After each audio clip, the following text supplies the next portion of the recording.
Revise کرنی پڑیں گی اور ٹرمپ کو اپنی پالیسیز کو بدلنا پڑے گا. تو یہ ایک نئی ڈیولپمنٹ جو ہے پچھلے 1-2 دن کے اندر سامنے آئی ہے جو میں نے آپ کو بتا دی ہے. جی خان صاحب 2014 کی جو بارڈر لائن ہے اسے امریکہ اب ماننے کے لیے تیار ہے. اتنا جو خرچہ کیا اور یہ بھی کلیم کر رہا ہے کہ ہمارے جو اخراجات اس پہ لگے ہیں وہ بھی واپس دیے جائیں. اور یوکرائن تو برباد ہو چکا ہے تو وہ کہاں سے واپس کرے گا ان کے پیسے؟ نہیں مارکا بھی تو کہنے کی باتیں ہیں نا، سیاسی باتیں. کون آج تک کبھی کسی نے کو دیے ہیں؟ یہ عراق وغیرہ ممالک سے انہوں نے تیل کی بنیاد کے اوپر تعاون وغیرہ لے لیے تھے. اب ان سے تو نہیں یہ لے سکتے، نہ کبھی کسی نے ان ممالک میں کسی نے دیے. جو کچھ انہوں نے خرچ کیا یہ اپنی مرضی سے خرچ کیا.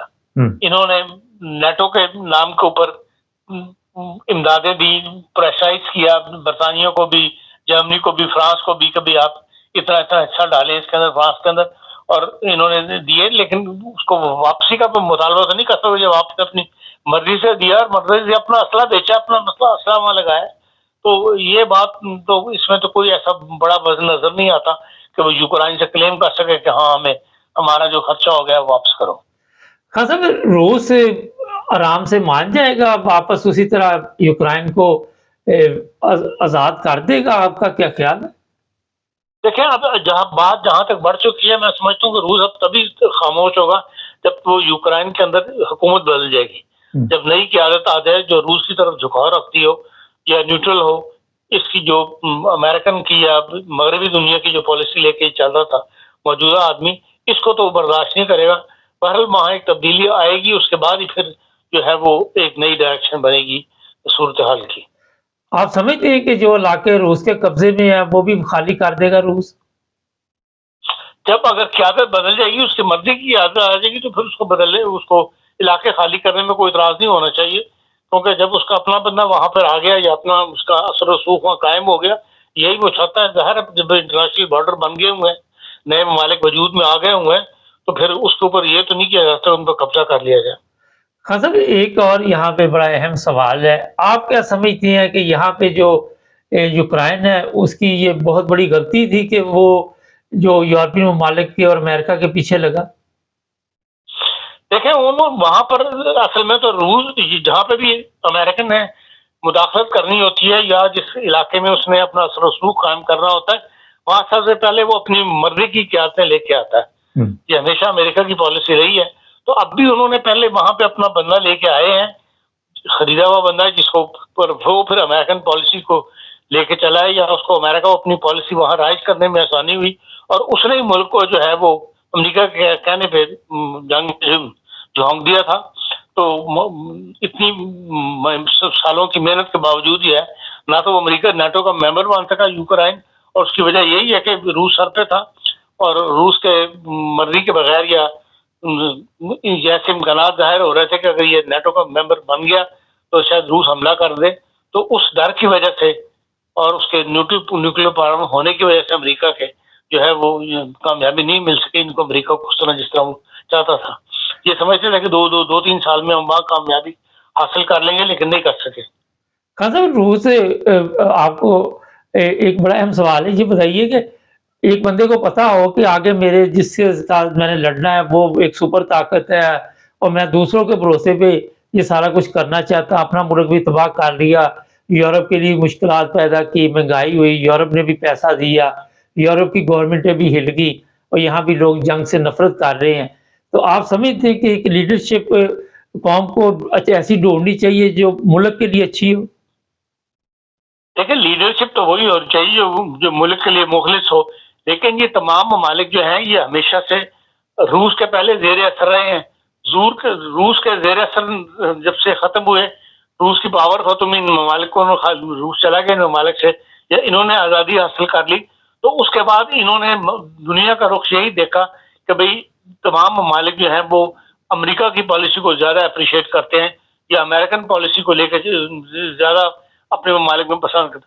اس لیے ایسی قیادتیں وہاں پیدا ہوتے نہیں، ان سے فائدہ اٹھایا امریکہ نے اور اپنے ایسے ممالک پہ ایسے قیادت لے آئے وہاں پہ جو امریکن پالیسی کو لے کے چلے یا امریکہ کی فیور کر سکے.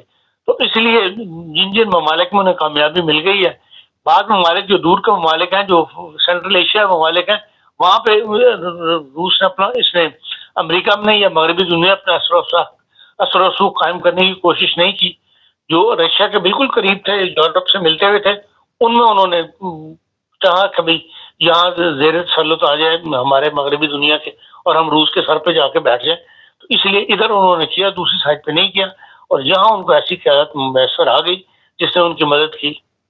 آپ سمجھتے ہیں کہ اب یورپ بھی ہاتھ کھینچنے کا جو بھی حالات امریکہ یا دوسرے لوگ فیصلہ کریں؟ یورپ میں جو پچھلے دنوں سے الیکشن چل رہے ہیں، پچھلے چند سالوں سے، اس سے یہی نظر آ رہا ہے کہ بھئی یہاں جو ایسی حکومتیں قائم ہو رہی ہیں جو ان معاملات کے اندر دلچسپی نہیں لیں گی، یا رشین پالیسی کو لے کے نہیں چلیں گی، اس کی امریکہ کی پالیسیز کو لے کے نہیں، اس طرح نہیں چلیں گی جس طرح کے برطانیہ لے کے چلتا تھا، یا پہلے جس طرح نیٹو کے نام کے اوپر یہ تمام مغربی ممالک جو تھے وہ دم کا چھلا بنے ہوئے تھے امریکہ کی. اب شاید وہ حالات دنیا میں نہ رہے. بہت شکریہ خان صاحب. نادین، امریکہ نے عراق کو تباہ کیا، شام کو کیا، قذافی لیبیا کا تباہ، مصر تباہ، اور اب ہوتا یہ ہے کہ پھر حوصلے بڑھ جاتے ہیں. لیکن جو قیادت ہو جس ملک کی، جس عوام نے آپ کو منتخب کیا ہوا ہے، اگر آپ اس کے مخلص نہیں ہیں، یوکرائن کے جو صدر ہیں ان کے بارے میں آپ سب کے علم میں ہے کہ مختلف رائے لوگوں کی سامنے آتی رہی، پورا ملک برباد کر دیا، عوام تباہ کر دی، لوگ کھاتے پیتے ان کے گھر اجڑ گئے. تیسری جنگ جو تھی، جنگ عظیم ورلڈ وار، اس کے بادل منڈلاتے رہے، لوگوں کو ڈرایا دھمکایا گیا، لوگوں میں ایسی باتیں ہو رہی تھی کہ پتہ نہیں کسی وقت بھی یہ جنگ ہم بھی اس پہ تبصرے کرتے رہے.